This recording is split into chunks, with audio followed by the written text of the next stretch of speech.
Welcome back, and it's a beautiful day here at Bistro Nouveau, right at Eastman in Grantham, New Hampshire. And joining me now is Tim Caldwell of Caldwell Law. Welcome. Well, thank you very much. Thank you for coming out on this beautiful day to Lovely join to be us. here. Okay. First of all, introduce yourself a little bit and tell us what your firm does. Okay, well, we're a small 7-person law firm. We do estate planning and estate settlement, and that's all we do. Okay.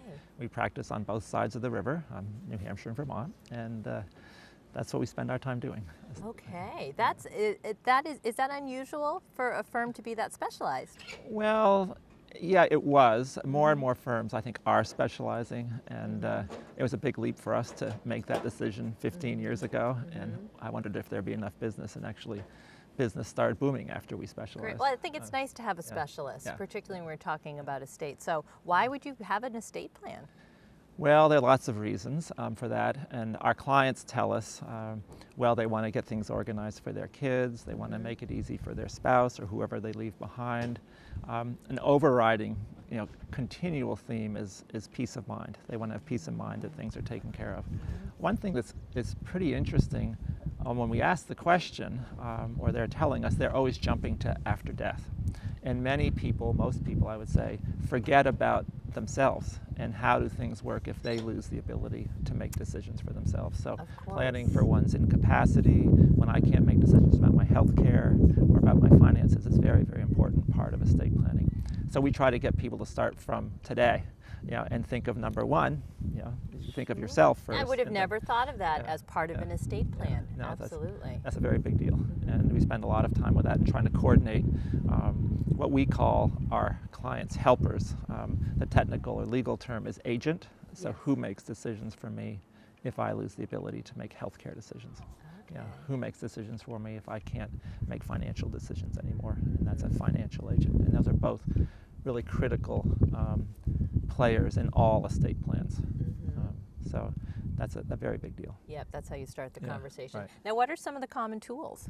Well, common tools, and starting with lifetime tools. One is a healthcare power of attorney. In our 2 states now, it's typically referred to as an advance directive. Yes. And that's going to give my agent authority to make decisions when my doctor says I can't give informed consent. Well, I can't make decisions, healthcare decisions.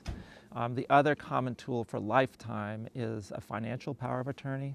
And I can decide when I want my agent to have authority with that tool. I can say, I want you to have authority right now.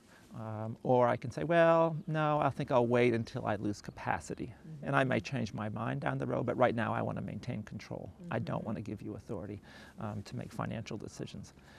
So those are the lifetime tools. The other tools, then, of course, we go to when I die, and we all die, of course. And typically people will use a will, and that's going to control what happens to the assets that were titled in my name alone. And that's very important to understand that. And then other people use a trust. Sometimes people use a trust, and that will control assets that are titled, in my trustee's name. And we use a trust to protect assets, and we can talk a little bit more about that if you'd like. But it's those are the 2 most common tools. Okay, now how do you put all this together? Well, we want to look at the big picture. We want to look at the big picture, and we really want to start with, and we touched on it earlier, but how do I want to be taken care of when I'm alive? How does it work when I can't make decisions myself? And then, who are the players? Who's helping me out with those decisions? And now I die, how do I want to give what I have to my people? Now, who are my people? Maybe my spouse, maybe my kids, maybe my charities that I've supported during my lifetime. And I'm trying to figure out what is the best way to give these various beneficiaries whatever I have to give them. And sometimes that'll be an outright distribution, and sometimes it'll be a in-trust distribution. As I made reference to earlier, if I leave it in trust, I'm trying to protect the assets for the beneficiary or for future beneficiaries. My wife, for instance, I die, she gets remarried. Now, if I've given her all the assets, she may give them to the new guy, and they may never make it to the kid. Maybe she goes to a nursing home. Do I want to protect the assets if she goes to a nursing home? Maybe we have lots of assets. I need to protect them from future taxes. Maybe they're just life risks, and we have to go through really an analysis of each of our beneficiaries and what's our ultimate goal, what's our goal for that beneficiary, what's our goal for future beneficiaries. So much to think about. Yeah, well, there is a lot to think about. Yeah, which is why I think utilizing a service such as your firm is really important. Yeah, and we ask a lot of questions. Mm-hmm. We don't make decisions. You know the right questions to ask. Right, mm-hmm. That's what we, and really try to get our clients to think about what's important to them. It's not what's important to me that's relevant, it's what's important to our clients, of course. Well, great. Well, thank you so much. What's the?